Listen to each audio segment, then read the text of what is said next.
what I'm feeling right now in the culture is like this freeze, like a global, even bigger than the states. There's like a big freeze happening where everyone's like, "Oh, we're gonna find out what happens tomorrow," and like nobody move kind of thing. And we'll either Um, be like freed or screwed, no matter what side you're on, right? yeah, And it's not true. Like, nope, nobody's going to be freed or screwed, no matter what happens. And this is tomorrow in the elections like a great amplified version of this, and this happens like all the time. mm, So if we can master something really really big like this, then actually scale it down to the day to day, then we can be really masterful in our lives. And that's to not misinterpret like the circumstance out there is mm, controlling me, controlling my life. No, you control you. You have the power. We have the power. And so this is a really really ripe moment for all of us to decide, um, how do we navigate. exactly. Yes. So, what do we do with this power that we have? The first thing to do that we have done for ourselves and that we did on this call is give oxygen to whatever is within you. Hmm. Like tend to your inner landscape. So this is what you do with your power, especially if you don't quite feel super powerful. Right. It just means there's bound energy within you and it's like contracted and you can't get to it yet. So release it. That's how you get to it. And so just give oxygen to whatever is within you.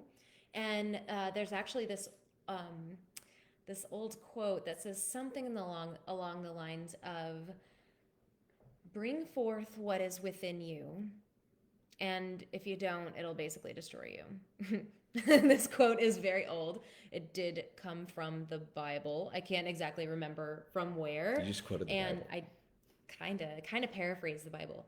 And it doesn't matter where it came from. It's true, and and it has helped me so much. So when we're in this freeze, what we're doing is we're like holding on to our feelings. We're holding on to what's within us and waiting for something to tell us how to feel. And that's nobody's business to tell you. And so what we were thinking is what is really valuable right now is just bringing forth what is. So like finding a healthy, safe way to express how you're feeling. Hmm. Sometimes that's journaling, maybe like crying, like take a bath, make sound, move your body, like do what you can do to to give light and give oxygen and give breath to like acknowledge what you're Hmm. feeling. What you're feeling, and also sometimes for some people it takes them to actually express the language to get to the actual feelings. And so if you have repeating thoughts loops going through your head, having a peer group, having someone that you trust, that you know is that can just be there to witness you. That's something our culture is really crappy at. Like other cultures, um, are much better at recognizing the need for community to be able to hold space for people to voice what it is that's on the inside. That's the giving it light, giving it air. And when people can really hold space for each other, then we can say shit that's not real. And even though it feels real when it's on the inside, as soon as we get it out there, then suddenly it doesn't have as much power.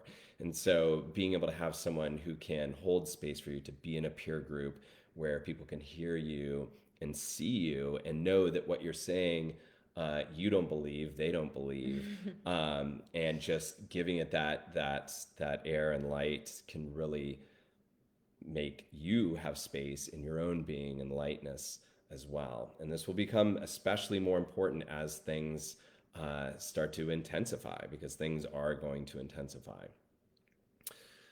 Thank you so much for Yeah. that. Yeah, Andrea, hi. Yeah, if you're watching, I'm not able to see who's watching unless you say hi. So please, hello, and we're glad that you're here with us right now in real time and also in after time. That's wonderful. Um, and I want to just like a little bit. I want to go on a little bit more specific to what you said, Brian. Like sometimes we don't want to be the person that's just like the bummer of the group. Like we, especially in America, like we just don't want to share stuff that we think will like bring other people down. And what I found to be helpful is if we can say like to someone you love, you trust, say like, hey, like I know this stuff isn't true, but like I just need to let go of it. And if you could just hear me, you don't have to fix it, you don't have to convince me of anything, you don't have to do anything other than just like sit here with me and be present and like be with me while I talk about this. You will be very surprised like what can change for you. Yes. Hi, And Amanda. along with that, the more connected you are with your body, also the more you're going to be aware of like where is that in your body and be able to really breathe into it, make sound with it, speak the truth of it, which is, it's not true.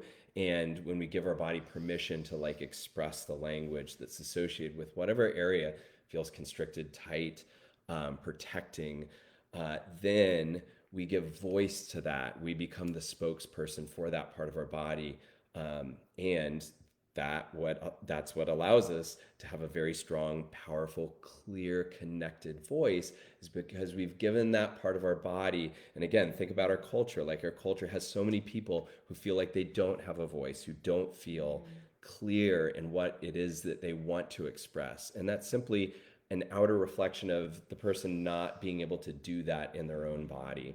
So we want to just be able to hold space for you, give permission to like, yes, you can air that stuff that's inside. And when you do, then your capacity to be clear, to feel free, to feel liberated, even when stuff on the outside does not feel that way, you do not have to have that same experience, because that is not all of reality. You get to be the keeper and the key holder to your own personal reality within this landscape right now, which for the next 2 years is going to be really intense. So this is going to be a buckle up, get connected, speak and feel what is true for you, and know that if it feels like shit in your reality, it just means that you need to move through your own inner shit. And once you do, then you're going to start to feel free again. So. Right, right. And this stuff, y'all, is gonna go on too long to like hold on to it. Like it's gonna go on way too long for that. Like you gotta live, and you gotta live now, and you gotta release this stuff now. And if you're on the other side of that, like sometimes nobody, wants to be the bummer. Also, like when everyone's feeling shitty and your life is going really amazing, sometimes it's hard to celebrate. And I want to say, like, if you want to celebrate, like, find someone who can hear you in that too, because that is fucking Don't sacred hold that as well. in either. Right, Yeah. right. It is so like you deserve to get to celebrate your relationships, your successes, your fortunes right now. Because and also it's a lovely reminder for people that it's not all shit. And please, just like if we all bring forth what's within us, we will see that there is actual diversity in experience right now, and we will see that we can actually move through this. So move it, move it, move it on a body level, and you will be amazed with what you are capable of and what you experience. So I love you. Get amazing rest tonight, and carry on, y'all. Good night. We love you.